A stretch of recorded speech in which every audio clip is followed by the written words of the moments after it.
Yes వెండి దూకుడుకు break పడింది. Future market లో ఒక్కసారిగా సిల్వర్ ధర పడిపోయింది. ఒక్క రోజులో కిలో వెండి ధర 21,500 రూపాయలకు తగ్గింది. 2,33,120 రూపాయలకు చేరింది ప్రస్తుత ధర. రేపటి నుంచి బులియన్ మార్కెట్లోకి తగ్గిన ధరలు అందుబాటులోకి రానున్నాయి.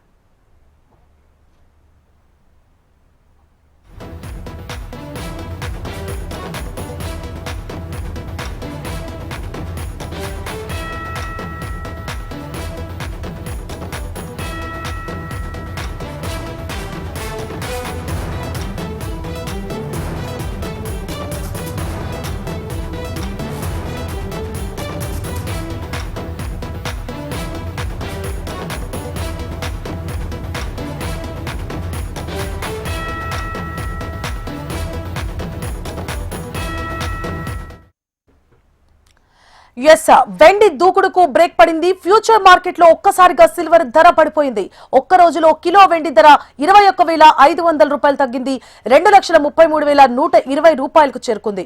రేపటి నుంచి బులియన్ మార్కెట్ లోకి తగ్గిన ధరలు అందుబాటులోకి రానున్నాయి. మరిన్ని డీటెయిల్స్ ని మా బిజినెస్ రైటర్ మురళీకృష్ణ లైవ్ లో అందించడానికి సిద్ధంగా ఉన్నారు. మురళీకృష్ణ. సువర్ణ, కొత్త ఏడాది ఏదైతే హాట్ మెటల్స్కి వినియోగదారులు ఎవరైతే ఉన్నారో వాళ్ళకు కొంత ఊరటగా చెప్పుకోవచ్చు. ఎందుకంటే ఎంసీఎక్స్లో మల్టీ కమాడిటీస్ ఎక్స్చేంజ్లో ఇవాళ ఒక్కరోజే వెండి ధర భారీగా పతనమైంది. దాదాపు 21,000 రూపాయలు అయితే మార్చి సిల్వర్ ఫ్యూచర్స్కి ధర అయితే తగ్గింది.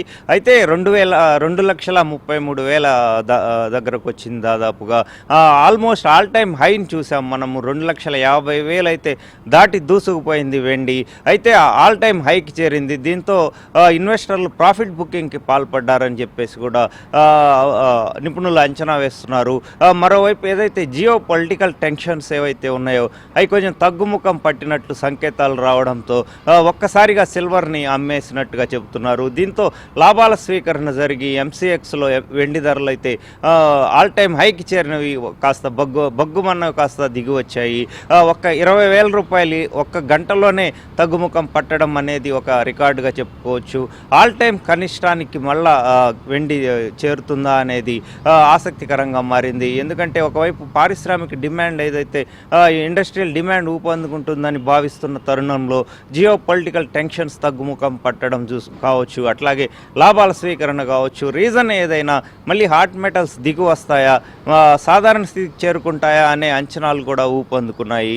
అయితే మరోవైపు ఫిజికల్ మార్కెట్లో మాత్రం గోల్డ్ ర్యాలీ కొనసాగుతుంది. సిల్వర్తో పాటు గోల్డ్ కూడా దిగి వస్తుందా అనేది చూడాల్సి ఉంది. ఎందుకంటే గోల్డ్ కూడా ఆల్ టైమ్ హైకి చేరి 1,43,000 మార్క్ దాటి పరుగులు పెడుతుంది. సో ఆల్ టైమ్ హైస్కి చేరింది. ఇప్పటికే గోల్డ్ రేస్ ఒక పీక్కి చేరింది. కాబట్టి ఇక్కడి నుంచి గోల్డ్ సిల్వర్ దిగి వస్తాయా అనేది ఒక ఆసక్తికరమైన చర్చ అయితే సాగుతోంది. మరోవైపు అనలిస్టులు హాట్ మెటల్స్ మరి కొంచెం ర్యాలీ కొన్ని రోజులు ఉండొచ్చు అని అంచనా వేస్తున్నారు. సో చూడాలి సువర్ణ, ఎలా సిల్వర్ ప్రైస్ అనేది క్రాష్ అయింది ఈరోజు 21,000. సో ఇది ఎట్లా ప్రతిబింబిస్తుంది ఫిజికల్ మార్కెట్స్లో కూడా గోల్డ్ సిల్వర్ దిగి వస్తాయా అనేది ఆసక్తికరంగా మారింది సువర్ణ. సో మురళీకృష్ణ, 1,33,000 చిల్లర అంటే తక్కువ అమౌంట్ ఏం కాదు. అంటే ఈ మధ్య కాలంలో పెరుగుతున్న ఆల్ టైమ్ రికార్డుకి చేరుకున్నాక ఒకటిసారి 21,000 తగ్గడం అనేది కూడా ఒక అంశంగానే మనం పరిగణించవచ్చు. అయితే ఈ తగ్గుదల అనేది ఇంకా కంటిన్యూ అయ్యే అవకాశాలు ఉన్నాయి. అంతర్జాతీయ మార్కెట్ విశ్లేషణ ఎలా ఉంది, అలాగే ఈ ప్రభావం గోల్డ్ మీద ఎలా పడే అవకాశాలు ఉంటాయి? తప్పకుండా దీని ఇంపాక్ట్ అయితే ఉంటుంది. అయితే ఇది మార్చ్ ఫీచర్స్కి అనేది మనం అబ్జర్వ్ చేయాలి. ఎందుకంటే రోజు అంతర్జాతీయ పరిణామాలు అనేది మారుతూ ఉంటాయి.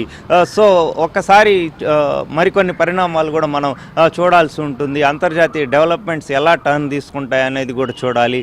మరోవైపు దీని ఇంపాక్ట్ ఎలా ఉండబోతుంది అనేది అంచనాలు ఎలా ఉంటాయి అనేది కూడా చూసుకోవాల్సి ఉంటుంది.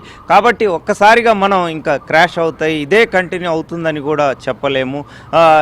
పలు రకాల కారణాలు, ఫ్యాక్టర్స్ అయితే gold and silver prices dictate చేస్తాయి. ఏమైనా ఒక్క గంటలో 21,000 పతనం అనేది మాత్రం గోల్డ్ సిల్వర్ మళ్ళా కొంత కరెక్షన్కి గురయ్యే ఛాన్సెస్ అయితే ఉన్నాయి. భారీగా మరికొంత పెరిగే అవకాశం అయితే లేకపోవచ్చు.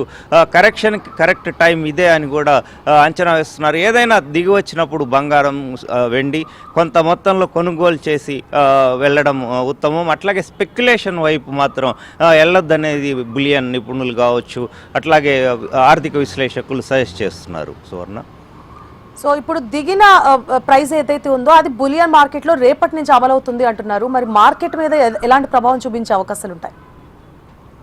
అంటే ఇది ఎంసీఎక్స్ అంటే ఫ్యూచర్ మార్కెట్స్కి సంబంధించిన అంశము. ఆ టైంకి ఎంత అవుతుంది, అప్పటికి డెలివరీస్ తీసుకోవాలి అనే అంశాలకి ముడిపడి ఉంటుంది. కాబట్టి ఫిజికల్ మార్కెట్ మీద అప్పుడే మనం దీని అంచనాని మనము ఎక్స్పెక్ట్ చేయలేము. అట్లాగే ఇంటర్నేషనల్ ధరలు ఏదైతే స్పాట్ గోల్డ్, స్పాట్ సిల్వర్ ఉన్నాయో అవి ఎలా ఉంటాయనేది చూడాల్సి ఉంటుంది. మొత్తం మీద కొంత కరెక్షన్ అయితే గురయ్యే అవకాశాలు స్పష్టంగా కనిపిస్తున్నాయి. అటు ఇంటర్నేషనల్ మార్కెట్లో కూడా ఈ కరెక్షన్ అనేది రావచ్చు. ఎందుకంటే గోల్డ్, సిల్వర్ ధరలు భారీగా పతనమయ్యాయి కాబట్టి.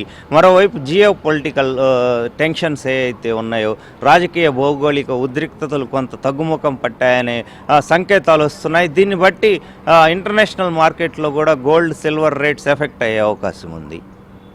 Right, thank you for the updates Muralikrishna.